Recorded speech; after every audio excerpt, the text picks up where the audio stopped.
À Champforgeuil, 5 personnes travaillent habituellement dans le grand atelier d'Emmanuel Jousseau. En ce jour de Toussaint, le maître des lieux y reçoit son collègue Antonin Bouchard avant leur départ pour Paris. Si les deux hommes tiennent le haut du pavé dans leur métier, ils évoluent dans deux domaines très différents. Le monde d'Antonin, c'est la haute époque, un mobilier qui va de la fin de l'Antiquité à la Renaissance. Ça, c'est des chaises du 15e qui ont été un petit peu relookées. L'avantage, c'est qu'elles se plient. Et c'est ce qui rend un petit peu le bois, on voit toutes les traces d'outils. C'est ce qui permet d'avoir une sensibilité plus intéressante pour moi. Ici, il s'agit de redonner à ce fronton de bahut du 16e l'aspect de sa jeunesse. En fait, il était tout noir, comme on voit ces meubles à cette époque-là, parce qu'en fait, il y a des parties, il y a des manques. Alors du coup, ils mettent de la cire dure et noire. Là, il y a des parties où il y a des galeries, donc c'est tout teinté noir, comme ça, on ne le voit pas. Et là, le travail, c'était de le décaper et lui rendre un peu son harmonie, et le rendre clair, justement.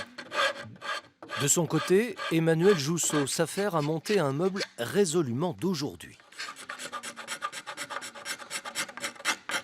C'est un bureau contemporain que nous fabriquons pour un éditeur de meubles et qui est limité à 100 exemplaires. On travaille pour des éditeurs de mobilier réputés. On travaille aussi pour des maisons de haute couture, dont je tairai le nom parce que ils n'aiment pas qu'on diffuse leur marque. Mais voilà, ça nous permet de faire du mobilier d'exception.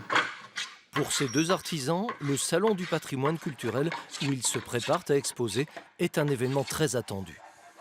Ça a une double importance. Une importance sur Paris, parce que ça nous permet de travailler, de trouver de nouveaux clients, parce que le Salon du patrimoine rayonne sur la France entière, rayonne également à l'étranger, parce qu'on a trouvé des clients, l'année dernière, des clients russes.